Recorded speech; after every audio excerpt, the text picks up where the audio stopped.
Greetings everyone, Archimedes here, and welcome back to another brick-filled LEGO video. And today, in our series on color scheming, we're going to be taking a look at ways to create natural details by shading our colors. So let's get started, shall we? Shading, you say. Now just what do you mean by shading, Arci? Well, as I've found with everything else color related, the best way to tell you is just to show you. So, take a look at these colors in front of you. Do you all remember my first episode in color scheming, where we talked about the color system? A way that I propose that LEGO designs or creates each of its colors by taking an original base color. So for example, traditional LEGO blue, green, and red, and adding or subtracting white from it to get various related hues. Then, in the next video, we talked about base colors. Colors that you could use in a LEGO model to create the background. For example, the natural bases here, which would be tan, dark gray, and brown. At the end of the video, we culminated with this little diorama of a beach shore, which I thought looked kind of lovely at the time. As you look more closely at it, though, you might notice that there are some things that just don't completely add up in it, however. Although some of the more earthy tones, some of the base tones, look nice, the greens and the blues, the grass and the water, aren't so perfect. I mean, if you think about a real grassy lawn, usually isn't just a flat green. It has different colors, different shades of green within it.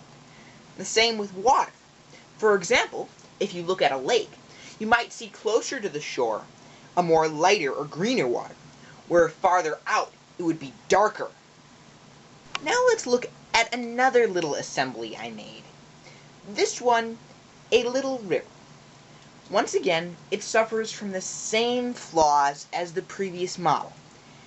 Although the greens and blues are slightly more natural themed because we're using the proper bases to a certain degree, the colors just aren't very real. They don't look very natural.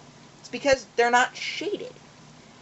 So, let's take a look at the exact same model, only I'm going to put a little shading in there. Ta-da! Thank goodness for jump cuts. That took me like 15 minutes. It's practically the same river. However, as you can see, I began to shade some of the colors. For example, the green up here, as the lawn, instead of just being the flat basic LEGO green, has some lighter green mixed in, as well as a darker green bush up here. Then, if you look over here on the rockier bank, you can see that I've interspersed the gray with some browns to make it, once again, more dimensional, as if mud has been smeared on the bank. An astute viewer might also notice that in my original river model, I used the mechanical bases as opposed to the natural bases to create the stone banks on the shore.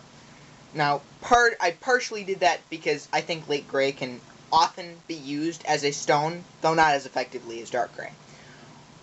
Also, I wanted to do that to increase the sense of difference in between the two models. From less fitting base colors and absolutely no shading and tinting, to an example of full base colors and shading, it really demonstrates the beauty of using these techniques. A word to the wise when using this technique. It is best, usually, when making a natural scene, to avoid placing the lightest tint and the darkest shade of each color directly next to one another. Like this. Now, if you think about most natural scenes, colors transition from lightest to darkest. And also, if you think about it in most paintings, or most works of two-dimensional art, the same rule applies. You usually don't see a light green chunk of grass directly next to an emerald green chunk. Some context that may work, but often it seems a little off-putting. For today, we talked about using shading, using lighter tints and darker shades of colors when creating natural models to create more realistic looking environments. Well, ladies and gentlemen, I hope you liked this video. I hope that it was interesting or informative, or at least that it entertained you for a while. If you did in fact like this video, please comment, rate, or subscribe. If you didn't like this video, still, please comment and rate. And if you really want, still please subscribe too. The point is, I want to hear what you have to say would make this channel and my video different and better. Well, ladies and gentlemen, I bid you all farewell. My name is Arcimedes36, and I'll see you next Sunday.